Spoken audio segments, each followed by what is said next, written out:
আমি শান্ত আসলে হয়ে যাবে। আমি দেখলাম সাথে সাথে স্কোরবোর্ডের দিকে তাকালে দেখলাম যে এটাই হচ্ছে লাস্ট রেকগনাইজ ভালো ব্যাটসম্যানের পেয়ার ওদের।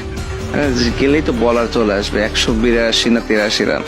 ঠিক আছে, এই উইকেটে বিশাল একটা যে বলতে আম্পায়ারকে, আপনি তো আম্পায়ারকে জানেন। আমি আম্পায়ারকে জানাইছি, আম্পায়ার আওয়াজ দ্যাট যে ওর টাইম করে ফেলছে, আমি এর জন্য টাইম আউটের আপিল করতেছি।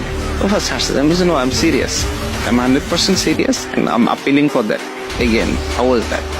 তারপরে বলছে আসলে যদি এরকম হয় তাহলে তুমি কনফার্ম হও, কনফার্ম হলে তখন আমি বলছি আমি 100% কনফার্ম। দেন ও লেগ আম্পায়ারকে দেখে তারপরে বলে দিচ্ছে। আমরা তো একসাথে আন্ডার 19 থেকে খেলছি, সো আমরা ভেরি গুড ফ্রেন্ড।